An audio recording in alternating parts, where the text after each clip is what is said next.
Hi welcome to Alka's kitchen. आज आम प्रस्तुत करवा बटर नान। साधारणतः रेस्टोरेंट गले समस्तंकर प्रथम पसंद होउची नान बटर चिकेन किंबा नान पनीर बटर मसाला।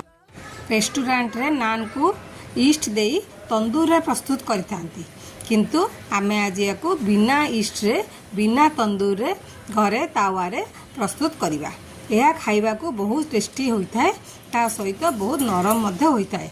चलंतु प्रस्तुत करवा बटर नान करबा पई 2 कप मैदा को चले कि नबा। से बेकिंग सोडा आधा चम्मच, बेकिंग पाउडर 1 चम्मच और लूण स्वाद अनुसार 2 चम्मच चीनी दबा। तापरे एथिरे दही 2 चम्मच दबा। बहलिया दही अच्छी 2 चम्मच दही दबा। तापरे आको सब मिसई दबा। तापरे उषुम क्षीर दे ताको चकटिबा।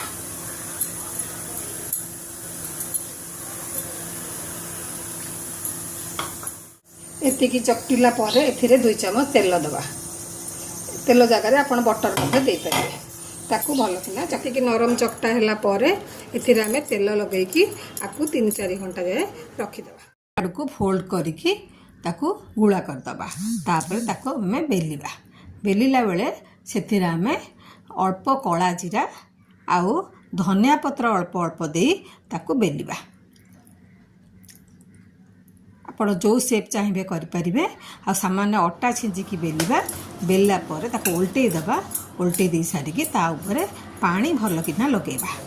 पानी लगेला परे से पानी पटटा गरम तावा रे दे दबा।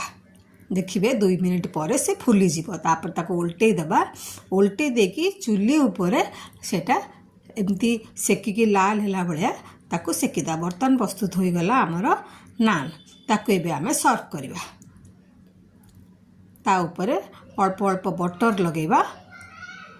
बटर लगेकी ताको एबे आमे चिकेन बटर मसाला संगे सर्व करबा। एहा को आपण पनीर बटर मसाला छोले तड़का सहित मध्य सर्व करि परिबे। आशा करे ये रेसिपीटी आपन को भल लागिबो। जदि भल लागिला लाइक शेयर करिवे। चैनल ले नुआ थिले सब्सक्राइब करिवे। फेसबुक पेज रे थिले फॉलो करिवे। धन्यवाद।